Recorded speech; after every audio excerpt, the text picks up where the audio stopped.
So after abusing her for months, this evil man will kill his beautiful girlfriend, all while their two children sleep in the next room. This is 36-year-old Tashika Young, also known as Tashiks, a well-known radio host from Jacksonville, Florida.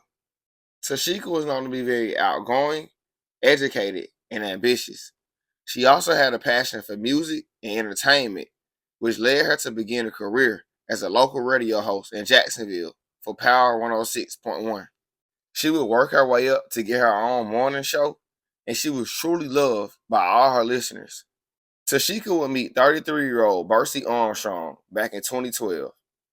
The two began dating shortly after meeting, and everything was going well. Well, in the beginning, it was.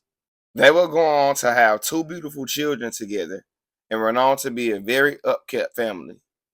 But things behind closed doors would slowly begin to fade for the couple. Family and friends would begin to notice how controlling and verbally abusive Bercy was becoming. He would accuse her of cheating on multiple occasions and also would lay his hands on her multiple times.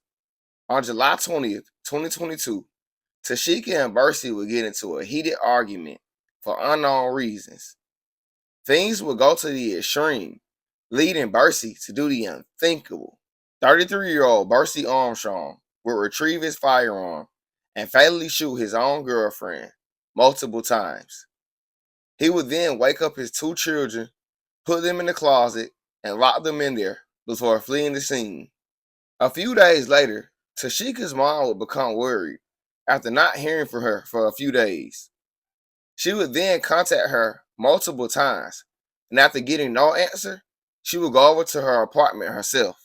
When she arrived, the door to the apartment was open, and when she walked in, she made the gruesome discovery. Her daughter was lying on the floor in the pool of her own blood. Thankfully, Tashika's mom was able to locate her two young children locked in the closet, unharmed. When police arrived, they would question the two young children, and thankfully, they were old enough to tell exactly what happened on that tragic night. The children stated how they heard the fatal gunshots that killed their mom on that night. They also stated how their father had came into their room, picked them up, put them in the closet, and locked the door. Days later, police were able to track Bercy down to a hotel in Georgia, and things were just about to get heated up. Bercy would barricade himself into his hotel and would begin a standoff with police that would last for hours. He would then begin to exchange gunfire with police until he ran out of ammunition and was forced to surrender. 33-year-old Bercy Armstrong was captured and arrested and is now facing multiple felony charges. He now sits in jail as he awaits trial.